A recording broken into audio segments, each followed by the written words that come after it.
Hi everyone, and welcome to another preview of the new arrivals which will be being added to my website from next week. My name's Gemma and I'm the owner of Gemma Redmond Vintage. As I mention every time, all of these pieces will be gradually being added to the shop from Monday, but if you'd like to find out more about any of them prior to them going online, please do get in touch. I can provide you with further details and images, and you're also welcome to make a purchase if you would like to do so too. So I have 8 pieces to share with you. The colour theme really is turquoises and golds. I have some oranges in the mix as well, and the date range starts in the Victorian era and we're going to work through to the 1970s. So I'll begin with the necklace that I'm wearing and then take you through the other pieces that I've got on and then onto the items on my tray just here. So this wonderful statement piece is, as I'm sure you can tell, Egyptian revival in theme. It's a vintage piece and it dates from between the 1920s right up to the 1970s. It's a little difficult to place the exact age of this necklace due to the fact that many variations of this design were produced between these two time periods, because we see Egyptian revival jewellery popular in the 1920s and then springing up again in the 1960s and 70s.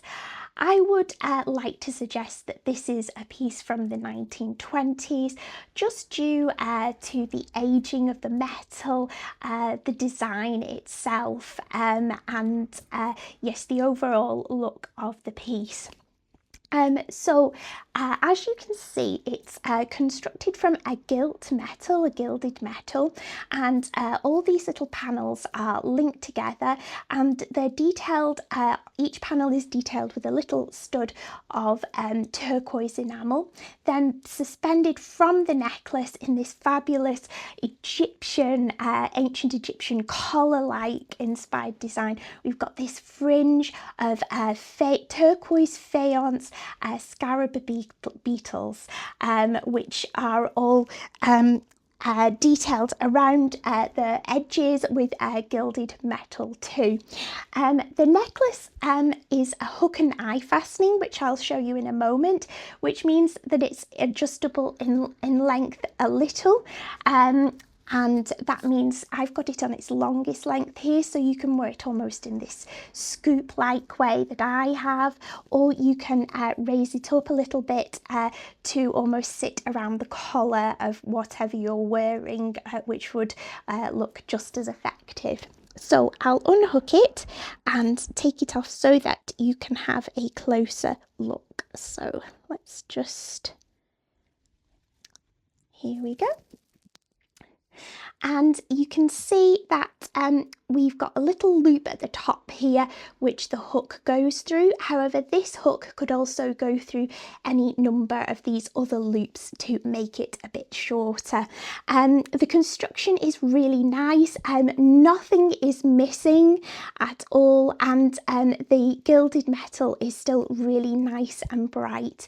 The faience scarabs have this lovely look to them that make them look as if they are original from some sort of tomb perhaps. They sort of are really have this sort of natural look to them, a natural aged look to them, which is really lovely indeed. Next, let's move on to the earrings that I'm wearing.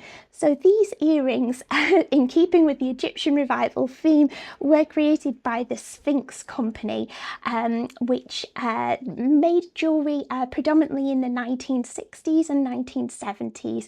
These earrings, I would say, are circa 1970. They have these resin turquoise beads here, and then beneath it these resin faux turquoise nuggets suspended from them. They are gilded metal and clip on, and the turquoise is a lovely vivid hue as well, so they really do pop. I'll just take them off so you can have a closer look. They are signed on the reverse too, and in really nice condition. Next, let's move on to another Egyptian revival-esque piece in this really delicate and very pretty snake ring. This ring dates from the turn of the 20th century, circa 1900. So it's Art Nouveau in style with the snake, but also Egyptian revival in style too. The snake is coiled and has lovely detailing on his head as well. It's most likely constructed from a rolled gold, and it's fairly small in size too, which is nice, but it's really delicate and perfect for perhaps stacking with other pieces too, other gold pieces as well. And I know snakes are extremely popular motif, particularly for rings as well. I'll just take it off so you can get a closer look here as well too, and it's in really great condition. I picked this up on my trip to France towards the end of last year in September, and I'm still gradually filtering pieces through that I sourced there, and this is one of them. Next, let's move on to another pair of earrings, I think. These earrings are French in origin, and are again probably late 1960s, early 1970s. They're very in the style of Francois Montague, however they don't have the backing that we often see on Francois Montague earrings. They've got these lovely gold plated cups and balls, and set within them we've got these turquoise resin and orange resin glass beads. They're quite space age in design as well. And the orange and turquoise works really well together too, as you can see. There we go. So that's those on. And I'll just put my hair up so you can see how they sit as well. Not too big, not too small, just the right size to make a bit of a statement and give a bit of a pop of colour as well. Next, I've got a really lovely 1950s bangle. This bangle is made from wood, and it's hand painted and hand detailed. We've got this black backdrop here, and then the detail, I'll just take it off so you can see it more clearly, is two cranes on a lake or a stream, and then we've got the setting sun in the river in the background here, picked out in gold leaf. The cranes are really nicely detailed. The fluffiness and the texture on the feathered wings is really lovely too. Yes, this is a lovely mid-century bangle, 1950s in date. Next, let's go back in time to the Victorian era now, and we're looking at a lovely piece of sentimental jewellery. I say sentimental jewellery because the flower depicted here is a forget-me-not. And it's made from a gilded metal, most likely a rolled gold, and the centre here we've got a forget-me-not depicted in turquoise glass, and then mounted on a celluloid backing, I would say. Very often we see these pieces done in chalcedony and real turquoise. This is a costume version of those brooches. You can see that it's got the tube hinge on the reverse, which attests the age of the piece, and a lovely C catch and long clasp as well. This is a really classic Victorian design in something sentimental, sort of symbolic, framed within this gilded frame here, and it's perfect for gifting to someone special, or if you're a collector as well. It's a lovely accessible Victorian piece. Next, let's move on to the Art Nouveau era. So we're going to circa 1900 now, and we've got this lovely gold-filled locket, which most likely was created in America. You can see here that we've got an Art Nouveau style lady with long flowing hair, very sort of Gibson girl-esque, and sort of very organic floral motifs around the outer edge, and she's looking at a crescent moon which is set with colourless paste stones as well.